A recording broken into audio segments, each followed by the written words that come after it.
জানাচ্ছেন নিউজ 24 নিয়মিত আয়োজন নিউজ রুম সংলাপ অনুষ্ঠান। আপনাদের সঙ্গে আছেন প্লাবন রহমান। দিনের গুরুত্বপূর্ণ খবর ঘটনাগুলো এই মধ্যরাতের আয়োজনে আমরা বিশ্লেষণ করার চেষ্টা করি। আমন্ত্রিত অতিথি যারা থাকেন তারা তাদের মতামত জানান, বিশ্লেষণ করেন, খবর প্রত্যাশার কথা জানান, তাগিদ দেন বিভিন্ন বিষয়ে। আজ আমাদের সঙ্গে আপাতত দুজন অতিথি আছে। শুরুতে তাদের সঙ্গে আপনাদের পরিচয় করে দিই। আমাদের সঙ্গে আছেন সওগাত সাগর, সম্পাদক নতুন দেশ কানাডা, আছেন সুভাষ সিংহ রায়, সম্পাদক বাংলা বিচিত্র, একই সঙ্গে দিনের রাজনীতি বিশ্লেষক। আপনাদের দুজনকে স্বাগত জানাচ্ছি নিউজ 24 এর নিয়মিত মাঝরাতের আয়োজনে। আমরা আলোচনায় যাব কয়েকটি শিরোনামে, একটু প্রধান খবর দর্শকদের জানাতে চাই যারা এই মতো আমাদের সঙ্গে আছেন নিউজ 24 এর পর্দায়। শিরোনামগুলো জানিয়ে আমরা আলোচনা শুরু করতে চাই। দ্বিতীয় দফা ইউপি নির্বাচনেও আওয়ামী লীগের বিদ্রোহী প্রার্থীদের জয় জয়কার, নেতাদের প্রভাব বলছে তৃণমূল, ভোট ঘিরে বাড়ছে টার্গেট কিলিং। এই বিষয় নিয়ে আমরা আলোচনা করতে চাই। বাস ভাড়া নিয়ে নৈরাজ্য কমছে না, সিটিং সার্ভিসের অজুহাতে নেওয়া হচ্ছে বেশি ভাড়া, জরিমানায়ও কমেনি, তেলের দাম বৃদ্ধির প্রতিবাদে রেজাউনুরের বিক্ষোভ। নারায়ণগঞ্জে গ্যাস বিস্ফোরণ, উড়ে গেছে 2 বাড়ির দেয়াল, নিহত 2 শিশুসহ দগ্ধ 8, ঝালকাঠিতে জাহাজে অগ্নিকাণ্ডে প্রাণ গেছে সুকানের। এই মোটামুটি যেগুলো নিয়ে আমরা আলোচনা করতে চাই। শুরু করব সওগাতের সাগর আপনাকে দিয়ে। সওগাতের সাগর, নিশ্চয়ই বাংলাদেশে আপনার চোখ কানাডা থেকে আছে। ইউপি নির্বাচন গেল, একটু পর্যবেক্ষণ জানতে চাই, ইউপি নির্বাচন কেমন গেল আসলে? দেখেন, ইউপি নির্বাচনটি হচ্ছে বাংলাদেশের একেবারে, আমি যদি বলি যে মানে ফাউন্ডেশনাল ইলেকশন আর কি। বাংলাদেশের যে নির্বাচনী কাঠামো, সেই নির্বাচনী কাঠামোর একেবারে ভিত্তি পর্যায়ের নির্বাচন হচ্ছে ইউপি নির্বাচন। এবং এই নির্বাচনে প্রত্যেকটি ব্যক্তি মানুষের স্বার্থ, আবেগ, অনুভূতি জাতীয় রাজনীতির চাইতেও বেশি কাজ করে, কারণ সেখানে তার নিজের চেনা জানা মানুষটি প্রার্থী হয়, বংশের মানুষটি প্রার্থী হয়, গোষ্ঠীর মানুষটি প্রার্থী হয়, গ্রামের মানুষটি প্রার্থী হয়। ফলে সেখানে তাদের ইনভলভমেন্টটা বেশি থাকে, এবং সেই ইনভলভমেন্টটা বেশি থাকে বলেই সেখানে তাদের অংশগ্রহণটা বেশি হয়। কিন্তু এবার নির্বাচনে যেই বিষয়টি সবচাইতে বেশি আমাদেরকে উদ্বিগ্ন করেছে এবং আমাদেরকে ব্যথাহত করেছে, সেটি হচ্ছে নানা জায়গায় যে সহিংসতার ঘটনাটি। সেটি এই ধরনের নির্বাচনে সাধারণত আমরা আমাদের ছোটবেলায় দেখেছি যে খুবই উৎসব, তখনও যে গন্ডগোল হয়নি, তখনও যে মারামারি হয়নি তা নয়, কিন্তু উৎসব মুখর পরিবেশে কিন্তু নির্বাচনটি হয়েছে। কিন্তু গত কয়েকটি নির্বাচন ধরে বাংলাদেশে আপনার এই ইউপি পর্যায়ে বা একদম স্থানীয় সরকার পর্যায়ে নির্বাচনে একটি রাজনৈতিক পরিচয় সেখানে দিয়ে দেওয়া হয়েছে, যে রাজনৈতিক দলের প্রার্থী হিসেবে তারা প্রতিদ্বন্দ্বিতা করছেন। সেখানে যে সমস্যাটি হয়েছে, সেখানে রাজনৈতিক দলের নমিনেশন নিয়ে একজন প্রার্থী হয়ে গিয়েছেন, আবার সেই দলেরই আরেকজন স্বতন্ত্র দাঁড়িয়ে গিয়েছেন, এবং সেখানে প্রত্যেকটি রাজনৈতিক দলের যে উপদলীয় কোন্দল থাকে, উপর থেকে কেন্দ্র থেকে কেউ এই পক্ষকে কেউ ওই পক্ষকে সমর্থন দিচ্ছেন। ফলে প্রত্যেকে মনে করছেন যে আমার পিছনে এক ধরনের একটা ব্যাকআপ আছে, এবং সেই ব্যাকআপ থেকে আসলে কাউকে ছাড় দিতে না পারার বা কোথাও যে কোনো জায়গায় চ্যালেঞ্জ করে বসার, এবং সেই চ্যালেঞ্জ থেকে যে সহিংসতার যে ঘটনাগুলো ঘটে, সেই ঘটনাগুলি কিন্তু সারা দেশে আমরা দেখছি যে ঘটেছে। এবং সেই জায়গায় আমি মনে করি যে স্থানীয় সরকার পর্যায়ে নির্বাচনে এই ধরনের ঘটনা ঘটে, এটি নতুন কিছু না। সেই জায়গায় হচ্ছে কিন্তু প্রশাসন, স্থানীয় প্রশাসন সিদ্ধান্ত নিয়ে কতটা কঠোর ভাবে এই অনাকাঙ্ক্ষিত অনাহত ঘটনাগুলোকে তারা নিয়ন্ত্রণ করবে, হতে না দেবে, বন্ধ রাখবে, সেই জায়গাটায় কোথাও কোথাও ঘাটতি আছে বলে আমার মনে হয়েছে। জি, সুভাষ সিংহ রায়, নির্বাচন নিয়ে একটু। জি প্লিজ। আমার কথা শুনতে পাচ্ছেন? জি জি জি, শুনতে পাচ্ছি, সুভাষ সিংহ রায় শুনতে পাচ্ছি। জি, শওকত আলী সাগর ভাই যে ব্যাখ্যাটি দিয়েছেন, সেই ব্যাখ্যাটি সাথে আমি সম্পূর্ণ একমত। একটা বিষয় খেয়াল করা দরকার, এই যে চৌকিদারি অ্যাক্ট, যেটা 1870 সালের যে মধ্য দিয়ে যে বাংলাদেশের তৃণমূল পর্যায়ে জনপ্রতিনিধি নির্বাচন করার যে প্রক্রিয়া, তার পরবর্তীতে এগিয়ে যাওয়া, এটা আমাদের গণতান্ত্রিক কাঠামোর জন্য খুব একটা গুরুত্বপূর্ণ বিষয়।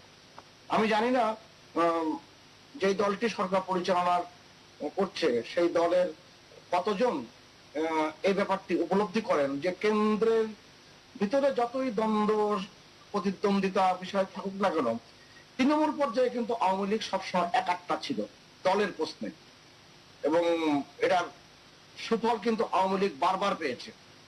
খেয়াল করা দরকার, 11-11 সময় যখন দুর্বিষহ একটি সময়, যখন মাননীয় প্রধানমন্ত্রী যখন তৎকালীন সময় যখন তিনি কারাগারে রয়েছেন, তখন কিন্তু তৃণমূল আওয়ামী লীগ কিন্তু গর্জে উঠেছিল, এবং সারা বাংলাদেশের একটা আওয়াজ উঠেছিল যে মাইনাস শেখ হাসিনা কোনো নির্বাচন বাংলাদেশে অনুষ্ঠিত হবে না।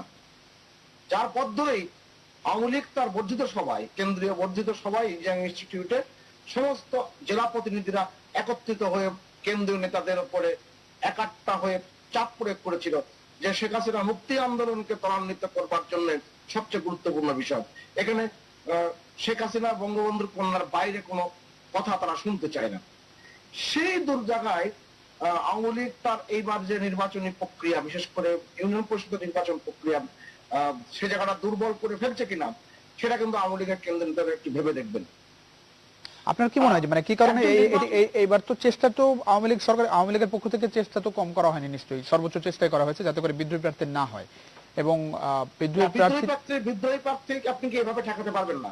আপনি খেয়াল করে দেখুন, আপনি আমি একটু আগে দেখছিলাম যে এক এলাকায় আওয়ামী লীগের প্রার্থী, নৌকা মার্কার প্রার্থী 325 ভোট পেয়েছে, এবং সেটা খুবই দুঃখজনকের কারণে ওখানে আওয়ামী লীগের যিনি প্রার্থী 325 ভোট পেয়েছেন সেখানে বিদ্রোহী প্রার্থী জয়লাভ করেছেন মাদারীপুরের কালকিনি উপজেলায়। আপনি খেয়াল করে দেখুন, মাদারীপুরের এই এলাকায় বঙ্গবন্ধু হত্যাকাণ্ডের পর যতটা নির্বাচন হয়েছে, প্রতি নির্বাচনে কিন্তু আওয়ামী লীগের সেই দুঃসময় কিন্তু প্রতিটা সিটে কিন্তু আওয়ামী লীগ জয়লাভ করেছে। সেই কালকিনি উপজেলাতে লক্ষ্মীপুর ইউনিয়নে যেখানে 325 ভোট পেয়েছে নৌকা প্রার্থী, এবং সেখানে তারা স্পষ্ট করে বলেছে আওয়ামী লীগের নেতারা যে যাকে মনোনয়ন দেওয়া হয়েছিল সে আওয়ামী লীগের নৌকার যোগ্য প্রার্থী না। অর্থাৎ সেই ব্যাপারে তারা কিন্তু এক ধরনের প্রতিবাদ করেছে তাকে এই জামানত হারিয়ে দিয়ে। এরকম যদি চলতে থাকে একটার পর একটা ঘটনায়, তাহলে আওয়ামী লীগ কিন্তু দুর্বল হয়ে যাবে। এটা কিন্তু আওয়ামী লীগের নিজের দিকে খেয়াল করা দরকার, তা না হলে নানান রকম ব্যত্যয়ের জায়গা তৈরি হবে। আর আওয়ামী লীগ যখন দুর্বল হয়ে যায় তখন গণতান্ত্রিক কাঠামো বাংলাদেশে দুর্বল হয়ে যায়। সেই কথা আমার তাই মনে পড়ে, আহমেদ সাহেব বলেছিলাম আওয়ামী লীগ পরাজিত হলে ক্ষতিকার, আওয়ামী লীগ পরাজিত হলে সমগ্র জাতি পরাজিত হয়। অনেক ধন্যবাদ। আসবো নিশ্চয়ই আপনার কাছে আবারও। ডক্টর কামরুল হাসান এর মধ্যে আমাদের সঙ্গে যোগ দিয়েছেন, অধ্যাপনা করছেন জাহাঙ্গীরনগর বিশ্ববিদ্যালয়ে। ডক্টর কামরুল হাসান শুনতে পাচ্ছেন নিশ্চয়ই আপনি? ডক্টর কামরুল হাসান, কালের কণ্ঠের প্রধান শিরোনাম আজকে এরকম: আগ্নেয়াস্ত্রের ব্যবহার বাড়ছে, ইউপি নির্বাচন, মোট মৃত্যু 40। এই যে এবারে যে ইউপি নির্বাচন হচ্ছে, গুলিতে মারা গেছে 20 জন, 2 জনের মৃত্যু হয়েছে পুলিশের গুলিতে।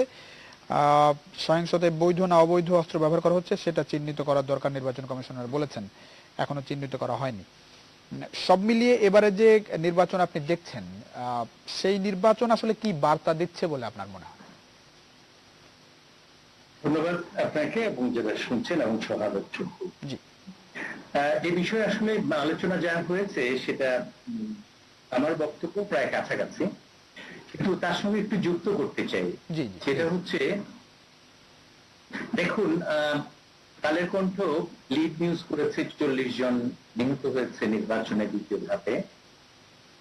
না, এটা এবারে যে নির্বাচন টোটাল, মানে নির্বাচনের আগে পরে সেটাই, প্রথম ধাপ দ্বিতীয় ধাপ মিলিয়ে। জি হ্যাঁ, দ্বিতীয় ধাপ মিলে 40 জন এবং 2016-তে 80+ দেখেছি, ঠিক আছে। কিন্তু আরেকটা নিউজ দেখেছি যে নির্বাচন কমিশন সচিব বলছে যে নির্বাচন উৎসব মুখর হচ্ছে। অনেক জায়গায় দেখেছি প্রার্থীরা ভোট অর্জন করেছে কিশোরগঞ্জ, নারায়ণগঞ্জ, চট্টগ্রামে। প্রার্থী গুলিবিদ্ধ হয়েছে বেগমগঞ্জ, নোয়াখালী। এখন প্রশ্ন হচ্ছে, এবং 10টি কেন্দ্রে ভোট স্থগিত হয়েছে। গত দিনের খবর হচ্ছে, আজকে সংখ্যা আরো হয়তো বাড়তি আসবে। আমি যেটা যুক্ত করতে চাই সেটা হচ্ছে যে পত্রিকায় আসলে পরস্পর বিরোধী বক্তব্য আসছে। নির্বাচন কমিশন বলছে উৎসব মুখর পরিবেশে হয়েছে, কিন্তু আমাদের সাংবাদিক বন্ধুরা সঠিকভাবে তথ্য উপস্থাপন করেছে এবং সেটা শঙ্কিত হবার যথেষ্ট কারণ আছে। প্রশ্ন যেটি ডক্টর কামরুল হাসান, সেটি হচ্ছে যে যখন এরকম, আমি একটু বলি বিষয়টি আরেকটু স্পষ্ট হবে, সেটি হচ্ছে তখন একটা বড় অংশের জায়গায় তো ভোট মোটামুটি ভালো হয়েছে, লম্বা লাইনও ছিল। আবার কিছু কিছু জায়গায় সহিংসতা হচ্ছে, সহিংসতা যদি আপনি পার্সেন্টেজ করেন অনেক কম, যদি অনেক মানে কেন্দ্র হিসাব করেন। হ্যাঁ, তো সেই জায়গায় নির্বাচন কমিশন কোনটাকে ফোকাস করবে সেটি নির্বাচন কমিশনের বিষয়। নির্বাচন কমিশনার কি বলবে যে সুষ্ঠু ভোট হয়েছে, উৎসবমুখর হয়েছে, নাকি সহিংসতাকে? সঠিক বলেছেন, আমি এই কথাটাই বলতে চাচ্ছিলাম যে দেখুন, আমি যদি বলি যে নির্বাচন কমিশন গতকাল না বা তার আগের দিনে পত্রিকায় আমি লক্ষ্য করেছি তিনি এই সহিংসতাকে আবেগবশত করা হচ্ছে বলে, অতি আবেগের কারণে এসব করা হচ্ছে বলে বক্তব্য দিয়েছেন। এটা নির্বাচন কমিশন সচিবের বক্তব্য। তো আমার ধারণা তিনি মনোবিজ্ঞানের দায়িত্ব পালন না করাই ভালো, কারণ এই বিষয়ে যারা গবেষক, যারা গবেষণা করেন, তাদের দায়িত্ব হচ্ছে মানুষের আবেগ অনুভূতি কিভাবে কখন প্রকাশ পায়। যথেষ্ট গবেষক আছে, বিশ্ববিদ্যালয় আছে, মনোবিজ্ঞান বিভাগ আছে, তারা করবে। উনি আসলে যে ইন্ডিপেন্ডেন্ট স্টেট এজেন্সিতে কাজ করেন এবং এটা একটা কোয়াসি লিগ্যাল পাওয়ার রয়েছে। কাজ হচ্ছে সঠিকভাবে নির্বাচন পরিচালনা, সুষ্ঠু নির্বাচন করা। সেখানে যদি সুষ্ঠু নির্বাচন না হয় সেটার প্রতিবিধান করা, অর্থাৎ যে সকল পাওয়ারকে স্টেট এজেন্সি যে অংশগুলোকে ব্যবহার করে নির্বাচনের সহিংসতা কমাতে পারে, সুষ্ঠুভাবে নির্বাচন সম্পন্ন করতে পারে, সেদিক যে মনোযোগ দিবেন। এক গবেষক হিসাবে বক্তব্য রাখায় বোঝা গেল যে ওই জায়গায় যে জায়গায় ভূমিকা রাখার কথা হয় সে জায়গায় ভূমিকা রাখতে পারছেন না অথবা রাখছেন না, যেটা অনাকাঙ্ক্ষিত। আর আরেকটি বিষয় হচ্ছে, দেখুন, স্বাধীন এবং সাংবিধানিক একটি বডি হিসাবে এটা তো খুবই স্বাভাবিক, একটা দায়িত্ব আছে, লিগ্যাল ফাংশনিং এর যে ব্যাপারটা, এইটা তো হচ্ছে চেষ্টা করতে হবে। আপনি দেখুন তো আগ্নেয়াস্ত্র বৈধ কিনা এবং কে কাকে মেরেছে, এইভাবে কজনকে আসলে অ্যারেস্ট করা হয়েছে, আইনের আওতায় আনা হয়েছে, এটা কিন্তু করা হয়নি। এবং এই কাজটা আসলে নির্বাচন কমিশন এই বিশেষ পরিস্থিতিতে দায়িত্ব পালন করবার কথা, সেটা করেনি। এবং দেখুন, এই অভিযোগটা কিন্তু আমরা আলোচনায় টেলিভিশনে করছি তা কিন্তু না। রায়পুরের ভারপ্রাপ্ত সম্পাদক, সম্ভবত তিনি নরসিংদী রায়পুরের ভারপ্রাপ্ত সম্পাদক বাংলাদেশ আওয়ামী লীগের ইমান উদ্দিন ভুইয়া, তার বক্তব্য হচ্ছে চর অঞ্চলে, বিশেষ করে ওই জায়গায় যে সহিংসতাগুলো হচ্ছে নির্বাচন কেন্দ্রিক, তাতে 200 মানুষ হতাহত হয়েছে বেশ কিছুদিন ধরে। তাদের মধ্যে অন্য কিছু কাজ দ্বন্দ্ব রয়েছে, সেটা শুধু নির্বাচন কেন্দ্রিক নয়, দখল করার, পাওয়ার এনশিওর করার ব্যাপার আছে। কিন্তু উনি যে অভিযোগটি করেছেন গতকাল, সেটা হচ্ছে যে নির্বাচনে, ইউপি নির্বাচনের সময় বাংলাদেশ আওয়ামী লীগের এটা রাজনৈতিক ব্যর্থতা, সরকারের ব্যর্থতা হচ্ছে সঠিক সহিংসতা বন্ধ করতে পারেনি। নির্বাচনের ব্যর্থতা হচ্ছে একটা ইন্ডিপেন্ডেন্ট স্টেট এজেন্সির দায়িত্বপ্রাপ্ত হয়ে মনোবিজ্ঞানের কাজ করা। নিজের জায়গাটা আসলে বুঝতে পারছে না, অসহায়ত্ব প্রকাশের কতগুলো মাত্রা থাকে সেটা তো লক্ষ্য করেছি সেটা।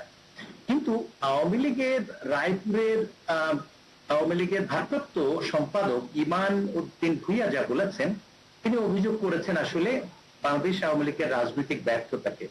এবং আরেকটি বিষয় নিয়ে অঙ্গুলে নির্দেশ করেছেন, সেটা হচ্ছে বিচারহীনতা। দেখুন, নির্বাচনী সহিংসতা প্রথম হচ্ছে না এবং এটা দ্বিতীয় ধাপে নির্বাচন হচ্ছে, ফলে এই ধরনের বিষয়ে প্রিকশন নেওয়ার একটা ব্যাপার আছে। এবং নরসিংদী সহ বেশ কিছু, কিন্তু এবার ডক্টর কামরুল হাসান, এবার তো নির্বাচনের আগেই বেশ সহিংসতা বিভিন্ন জায়গায় হয়েছে এবং নির্বাচন কমিশন বলেছিল যে তারা কিন্তু বিষয়টি দেখছে। আমরা বুঝতে পেরেছি নির্বাচনে সহিংসতা হচ্ছে, কিন্তু আপনি দেখুন যেখানে চর এলাকায় 200 মানুষ নিহত হয়েছে, এই তথ্যটা তাদের কাছে নিশ্চয়ই আছে। এবং সেই এলাকায় নির্বাচন একটু বলি, একদম এক কথা। জি জি, প্লিজ প্লিজ। গত 70-80 বছরের ইতিহাসে রায়পুর আর কয়েকটি জায়গায় আছে নরসিংদীর, যেখানে বছরের নির্দিষ্ট একটা সময় গ্রামের মানুষ এক গ্রামের সাথে মারামারি করে এবং সেখানে সেই যে সমস্ত শাবল, খুন্তি থেকে শুরু করে ট্যাটা, বল্লভ নিয়ে মারামারি হয়। এবং প্রতি বছর দেখবেন, হ্যাঁ, দেখবেন যে সেখানে 4-5 জন নিহত হয় এক গ্রামের মানুষ, কিন্তু থানায় কোনো মামলা হয় না। আমি জিজ্ঞেস করেছিলাম বহুবার, মামলা হয় না কেন? বলছে না, তারা পরের বছরের জন্য অপেক্ষা করে যে পরের বছরে তারা ওই গ্রামের সাথে আবার মারামারি হবে, সেই মারামারিতে তারা 6 জনকে মেরে ফেলবে। এই তো অদ্ভুত ঘটনা তো বাংলাদেশে আছে, এইটি আমি উল্লেখ করলাম। ঠিক বলেছেন দাদা, আপনি ঠিক বলেছেন। আমি যেটা যুক্ত করতে চাই, এই যে আপনি জানেন, আপনি এই তথ্যটা জানেন এবং আপনি নির্বাচন কমিশনের দায়িত্ব পালন করছেন না এবং আপনি দেশের আইন শৃঙ্খলা পরিস্থিতি নিয়ে উদ্বিগ্ন, সেই জন্য উল্লেখ করেছেন, ধন্যবাদ পাওয়ার যোগ্য। আপনি সঠিক বলেছেন। কিন্তু যারা এটার দায়িত্বে রয়েছে, আইন শৃঙ্খলা রক্ষাকারী বাহিনী, ওই এলাকার প্রশাসন এবং সর্বোপরি নির্বাচনকালীন বিশেষ করে নির্বাচন কমিশন, এবং যাদের তারা আসলে তো একটা ইন্ডিপেন্ডেন্ট স্টেট এজেন্সি এবং তাদের যথেষ্ট পাওয়ার রয়েছে এই সময়ে আইন শৃঙ্খলা রক্ষা করবার ক্ষেত্রে ভূমিকা রাখা।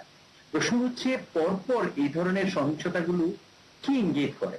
দেখুন, বিরোধী দল হিসাবে এখানে বিএনপি নেই, এখানে বেশিরভাগই হচ্ছে, আছে হয়তো ইন ডিসগাইজ নানাভাবে আছে, কিন্তু নিজেদের মধ্যেই হচ্ছে। না হলে রায়পুরে সেই ভারপ্রাপ্ত রায়পুরা না জি, রায়পুরা সেই ভারপ্রাপ্ত সম্পাদক ইমানউদ্দিন ভূঁইয়া যেটা বলছেন, এটা কিন্তু এক ধরনের আত্মসমালোচনা। এবং জি, আসবো নিশ্চয় ডক্টর কামরুল হাসান, আপনার বক্তব্য একেবারে স্পষ্ট। আমি একটু ছোট্ট একটা বিরতি নিয়ে আবার আপনাদের কাছে ফিরছি। দর্শক, ছোট্ট একটা বিরতির সময় হচ্ছে।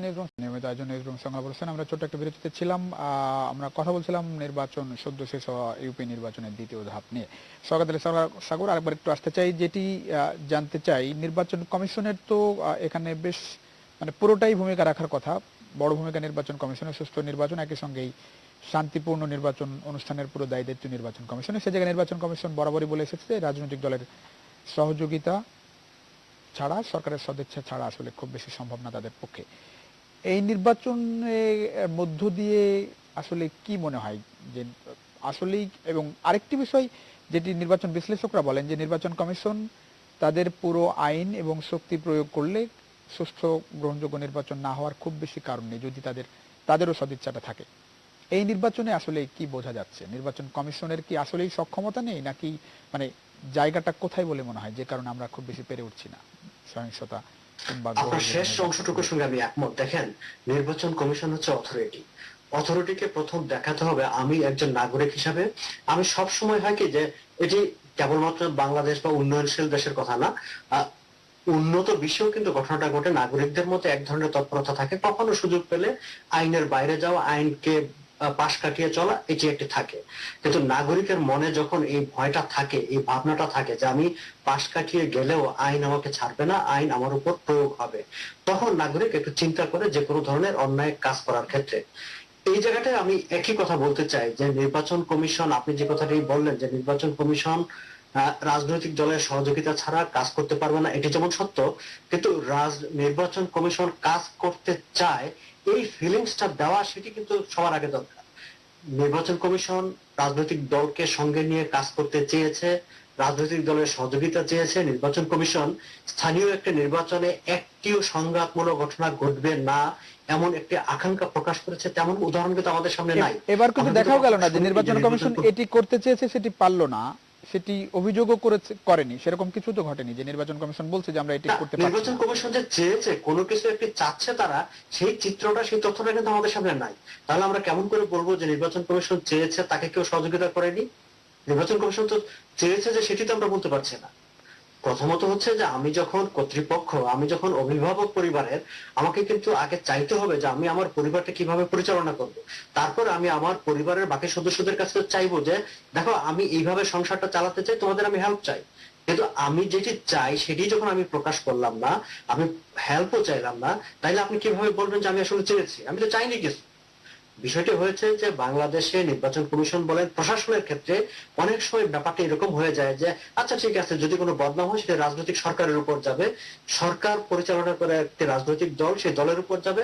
আমি আছি, আমি চাকরি করছি, আমার মাসের শেষে বেতন হচ্ছে। এই যে অ্যাটিটিউডটা, সেটি হচ্ছে বড় সমস্যা। দেখেন, নির্বাচন কমিশন হচ্ছে একটি সাংবিধানিক প্রতিষ্ঠান, তার আলাদা কিছু ক্ষমতা থাকে। তিনি তার সেই ক্ষমতাটি প্রয়োগ করতে চান, তিনি সেই ক্ষমতাটি প্রয়োগ করতে পারছেন।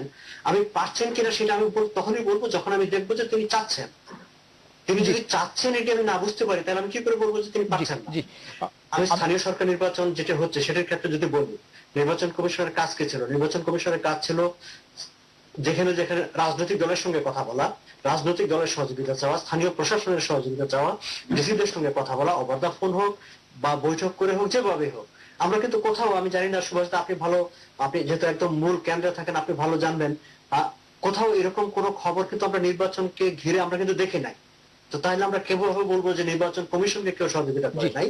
নির্বাচন কমিশনের অনেক ধন্যবাদ। আমি সুভাষ চন্দ্রের কাছে একটু আসতে চাই। সুভাষ চন্দ্র, নির্বাচন কমিশনের ভূমিকা তো আপনি দেখছেন, হ্যাঁ, নিশ্চয়ই আপনার নিজস্ব পর্যবেক্ষণ আছে। এরকম একটি নির্বাচন কমিশন আমরা 5 বছর দেখলাম, এই নির্বাচন কমিশনের মেয়াদ শেষ হচ্ছে, নতুন নির্বাচন কমিশন আসবে। এখনকার যে নির্বাচন কমিশন দেখছেন, এরকম একটি নির্বাচন কমিশনের আসলে দায় আপনি কোন দিকে দেবেন?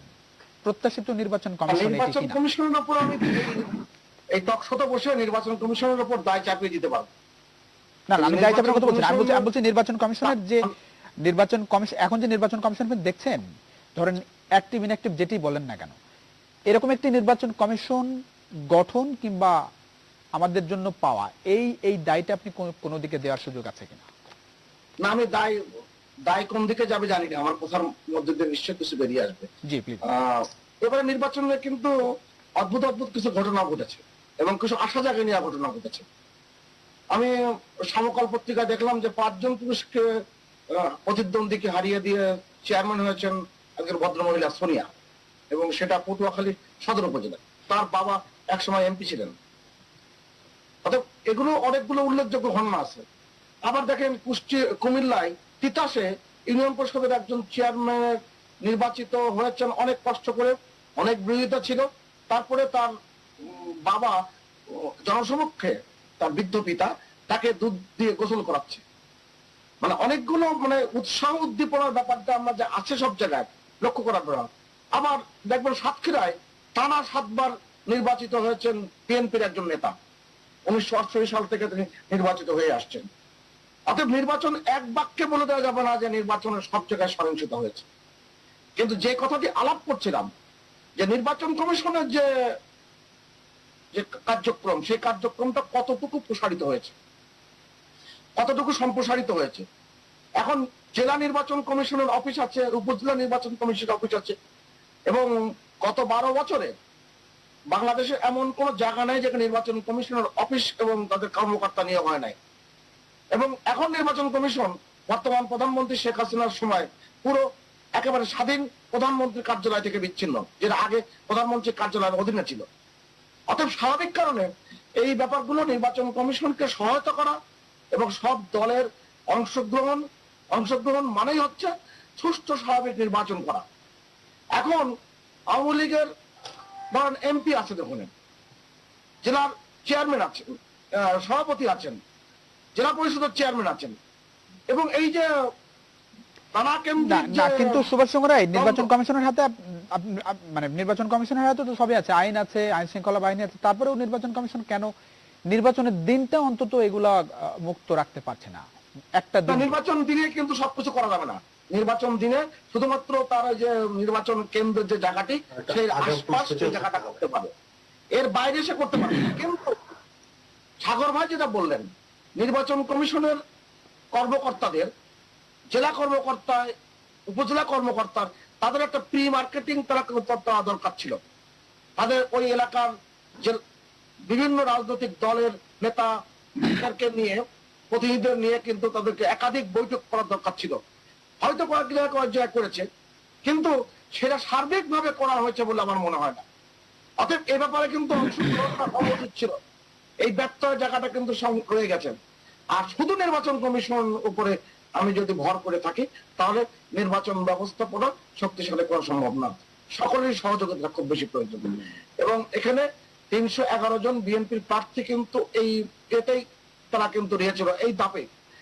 সেখানে কিন্তু একেবারে বিএনপির অংশগ্রহণ নাই, আর রাজনৈতিক দলগুলোর মানে উস্কানি নাই, এটা বলাটা কিন্তু ঠিক হবে না। কিন্তু হ্যাঁ, আওয়ামী লীগের উচিত ছিল তার এমপি যারা আছেন তাদের প্রভাব বলয় থেকে মুক্ত রাখা, তাদের জেলা প্রেসিডেন্ট সেক্রেটারির প্রভাব বলয় থেকে মুক্ত রাখা, এবং নেতাদের প্রভাব বলয় থেকে মুক্ত রাখতে পারলে আওয়ামী লীগ নিজের জন্য ভালো করতে। কারণ এই নির্বাচন সেই নির্বাচন না যে নির্বাচনে সরকার পরিবর্তন হয়ে যাবে।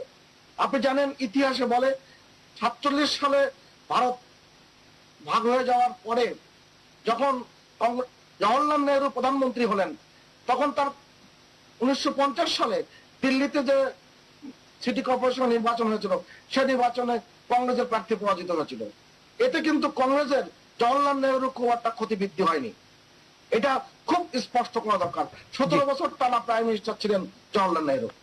অর্থাৎ সেই ব্যাপারগুলো স্থানীয় সরকার ব্যবস্থাপনা শক্তিশালী করতে কতটুকু চাই, এবং বিশেষ করে নির্বাচন কমিশনকে আমরা কতটুকু সহায়তা করতে চাই। আপনি যতই নির্বাচন কমিশনের আইন বলেন, বাংলাদেশের 118 ক ধারা, ভারতের 324 ধারা, সেই ধারার মাধ্যমে নির্বাচন কমিশনের যে আইন, সেই নির্বাচন কমিশন নিয়োগ হবে, সেইভাবে কিন্তু আমরা যদি অপেক্ষা করতে থাকি তাহলে কিন্তু কাজ ঘটবে না। না, কিন্তু সওগাত আলী সাগর যেগুলো বললেন, সওগাত আলী সাগর যেগুলো বলার চেষ্টা করেছেন যে খুব বেশি পদক্ষেপ নির্বাচন কমিশনের পক্ষ থেকে কি দেখা যাচ্ছে যে একটু সুষ্ঠু নির্বাচনের জন্য যা যা করা দরকার সবই নির্বাচন কমিশন করছে? যদি এরকম নির্বাচনই হবে, তার আগে কি নির্বাচন কমিশন বলছে যে আমরা এরকম স্টেপ নিতে যাচ্ছি, সেটি আমরা করতে পারছি না, বাধা এখানে কোন রকম অভিযোগ নির্বাচন কমিশনের পক্ষ থেকে এসেছে? সব তথ্যগুলো আমার আর সাগর ভাই জানা আছে কিংবা প্রফেসর কামরুলের জানা আছে, সেটা ঠিক নয়।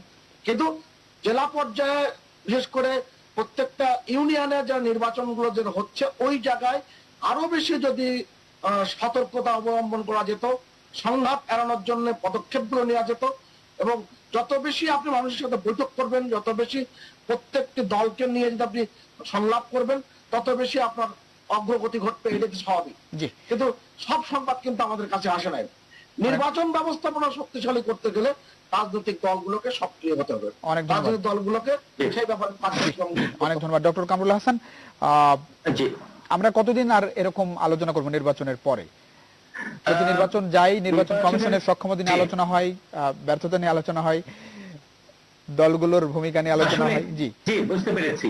আসলে বিষয়টা হচ্ছে কি, যদি একেবারে সঠিক কথা বলতে চাই, যে অভিভাবকের জায়গাটা থেকে কাজটা করতে হবে। দেখুন, প্রত্যেকে আপনি দেখবেন যে ব্যাংকের নিয়োগ পরীক্ষার প্রশ্ন জ্বালিয়ে ফাঁস হয়ে গেছে। এটা কি করে হলো? এবং এর আগেও করেছে। আপনি দেখবেন যে বনানীর রেইনট্রি হোটেলে ধর্ষণ মামলায় অভিযুক্তরা মুক্তি পেয়েছে, উচ্চ আদালতে যাবে, সেটা ঠিক আছে। কি অভিযোগ? পুলিশ যেভাবে রিপোর্টটা দেওয়ার কথা ছিল, তদন্ত করার কথা ছিল, সঠিকভাবে করেনি, এটা ভুক্তভোগীর পক্ষ থেকে আইনজীবী অভিযোগ করেছে। এবং একই সঙ্গে আপনি দেখুন বাসের বিষয়টা, আমি এটার সাথে সংযুক্ত করে একটু বলতে চাই। বাসের ভাড়া বাড়ানো হলো কিভাবে আমরা সবাই জানি। কি চমৎকার একটি ড্রামা। টেবিলের এই পাশে যারা, ও পাশেও তারা, ব্যবসায়ীরাই হচ্ছে ল মেকার। তাহলে কি হবে? এর আগে যে রাজনীতি যারা করেন, আমাদের নেতা যারা যারা দেশকে ভালোবাসেন, কমিটমেন্ট আছে, তাদের জনসম্পৃক্ততা প্রয়োজন। কিন্তু একজন ব্যবসায়ীর শুধু কনজিউমারের সঙ্গে সম্পর্ক থাকা দরকার। যেমন বাসের মালিকের সাথে যোগাযোগ হচ্ছে হলো যারা যাত্রী, তাদের, ওরা যত বেশি ভাড়া দিবে বাস মালিকের তত লাভ। And they have done everything very rightly. তারা টেবিলের দুই পক্ষেই তারা, এবং তারা বাস ভাড়াটা বাড়িয়ে নেবে। কি করা উচিত ছিল? এখানে ডিজেলের দাম বাড়ানোর ক্ষেত্রে ভারতের এই জিনিসটা আমরা অনেকটা ফলো করি, এটা কেন করছি না? তারা তো কৃষি খাতে ভর্তুকি দিচ্ছে, বিশেষ করে ডিজেলের ব্যাপারটায়।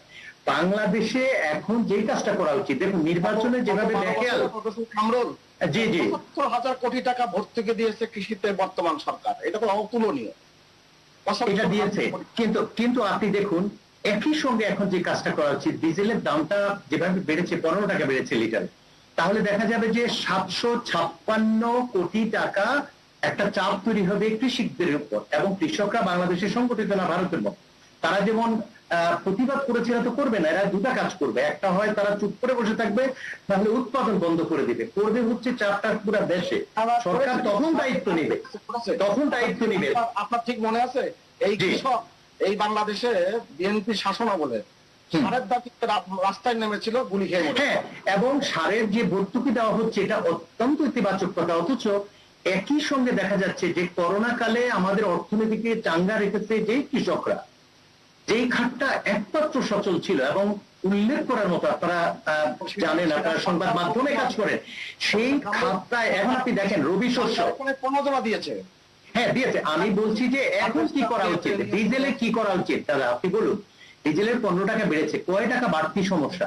আপনার যে কাজটা করা উচিত, আমি বলি ডিজেলের যে অবদান সেটা তো আমরা সব জানি। আমার ধারণা, না, আমি যেটা বলছি যে আমার পয়েন্টটা একটু ক্লিয়ার করে দিই আপনাকে, সবার জন্যই বলছি যে আমাদের 16 লক্ষ ডিজেল চালিত সেচ যন্ত্র আছে। এখন আমরা পণ্য পরিবহন বলুন, নৌযান চালানোর জন্য ডিজেল ব্যবহার করি। 15 টাকা বাড়তি হলে সব জায়গায় ইম্প্যাক্ট করছে। আমাদের করোনা কালে যে অংশটা আমাদের সাপোর্ট দিয়েছে সেটা কৃষকরা, তারা সংগঠিত না। ভারতে কিন্তু তারা সংগঠিত এবং ভর্তুকি পাচ্ছে ওই খাতে। আমাদের সরকারের উচিত হচ্ছে এই জায়গাটায় ভর্তুকি নিশ্চিত করা, এখানে আলোচনার কিছু নেই। আর আরেকটা জিনিস হচ্ছে, দেখুন আমরা যখন পরিশোধিত, যে কথাটা বলতে চাই, আমরা পরিশোধিত যেহেতু জ্বালানি আমদানি করি, খরচ বাড়ে। তা আমাদের এখানে সমস্যা কোথায়? আমরা যদি রিফাইনারি কারখানা তৈরি করি, এটা তো পলিসির ব্যাপার। আপনি স্বল্প মেয়াদে ভর্তুকিটা দিয়ে দিন। ধরুন ডিজেলের বলতে পারেন, আমি সেটাই বলছি, এই কথা বলে শেষ করছি। এই ভর্তুকিটা যদি দেওয়া হয়, তাহলে আপনি দেখবেন যে 16 লক্ষ ডিজেল চালিত সেচ মেশিনে কৃষকরা যে সুবিধাটা পাবে এটা রিফ্লেকশন বাংলাদেশের অর্থনীতি থাকবে, যেটা করোনাকালে করেছে। আরেকটা জায়গা হচ্ছে যে আপনি পরিশোধিত তেল যেটা জ্বালানিটা জি না, আমি সেটাই বলছি, ভর্তুকিটা আসুক না, ভর্তুকি আসলে তো তাই চাপটা পড়ছে না। আপনি দেখুন এখন রবি রোজ শস্যের জি, অনেক ধন্যবাদ দিতে ডক্টর কামরুল হাসান। আমরা একেবারে শেষ করছি। আমি একটু ছোট্ট করে অন্য আরেকদিনের বিষয়ে নিশ্চয়ই আমরা আলোচনা করার সুযোগ পাবো। শওকত আলী সাগর, ছোট্ট করে যদি একটু বলেন। আমরা একেবারে শেষ করছি। আমি একটু বাসের ভাড়া দীর্ঘদিন ধরে এই জায়গায় নৈরাজ্য আছে, কোনো রকম নিয়ন্ত্রণ কোনো সময় থাকেনি, এখনো সেটি রাখা যাচ্ছে না। এক এক বাসে এক এক ভাড়া, এবং প্রেস ব্রিফিং করে বলা হয়েছে, কিন্তু এখনো সেটির কোনো দেখা যাচ্ছে না। সমাধান কি আসলেই কোনোভাবে করা সম্ভব? গলদ কোথায় বলে আপনার মনে হয়? কোনো সমস্যাই তো সমাধানের ঊর্ধ্বে না। প্রত্যেকটা সমস্যারই সমাধান থাকে, এটিরও সমাধান থাকে, সমাধান অবশ্যই আছে। কিন্তু প্রফেসর কামরুল যে কথাটি বলছিলেন যে টেবিলের এই পাশেও আমি, ও পাশেও আমি, এবং দুই পাশে যখন আমি থাকে তখন এই দুই পাশের আমিকে নিয়ন্ত্রণ করার আরেকটা আমি যদি উপরে না থাকে তখন সমস্যা দেখা দেয়। এইবার যে ঘটনাটি ঘটছে, এই ধরনের একটি ঘটনা ঘটবে সেটি কিন্তু আমাদের মাথায় থাকার কথা, যেহেতু বিভিন্ন সময় এরকম ঘটনা ঘটে, ফলে তার একটা প্রিকশন নেওয়ার ব্যাপার থাকে। আমরা সেই প্রিকশনটা নেইনি। আমরা টেবিলের এই পাশে এবং ও পাশে দুই পাশে খেলতে দিয়েছি। তো সমাধানটা হচ্ছে সেই জায়গায় যে কোথাও একটি রেগুলেটরি কাঠামো থাকতে হবে, সেই রেগুলেটরি কাঠামোটাকে কাজ করতে হবে। বাস মালিকরা প্রত্যেকে তাদের মতো করে চলবে বা তাদের ইউনিয়নের মতো চলবে, ইউনিয়ন বলবে যে না আমাদের মালিকরা আমাদের কথা শুনে না। বিষয়টা কিন্তু এতটা স্বেচ্ছাচারী জায়গায় একটা দেশ যেতে পারে না। ফলে যখন দেশ থাকে, সরকার থাকে, প্রশাসন থাকে, রেগুলেটরি বডি থাকে, তাদেরকে ওয়ার্ক করতে হবে। তারা যদি পারফর্ম না করে আপনি সমাধান নিয়ে কথা বলতে পারবেন, সমাধান পাবেন না। কিন্তু তারা যদি আন্তরিকভাবে পারফর্ম করে, যারা বাসকে নিয়ন্ত্রণ করবে বা বাস ভাড়াকে নিয়ন্ত্রণ করবে, সরকারের তো সংশ্লিষ্ট মন্ত্রণালয় আছে, সেই মন্ত্রণালয় যদি পারফর্ম না করে, কর্পোরেট সংশ্লিষ্ট যে বিভাগগুলো আছে, বিভাগগুলো যদি পারফর্ম না করে, আপনি আলোচনা করতে পারবেন, কোনো সমাধান অনেক পাবেন না। ধন্যবাদ দিতে হচ্ছে, অনেক কিন্তু ধন্যবাদ। আমরা তারা আশা যদি করি perform নিশ্চয়ই করে, এই বিষয় নিয়ে আমরা there is a একদিন বিস্তারিত solution। আলোচনা করবো। অনেক ধন্যবাদ শওকত আলী সাগর, সুভাষ সিমরা, ডক্টর কামরুল হাসান, আপনাদের তিনজনকে অসংখ্য ধন্যবাদ। এই রাত আপনাদের মূল্যবান সময় নিউজ 24 নিউজ রুম সংলাপ দেওয়ার জন্য। দর্শক, এতক্ষণ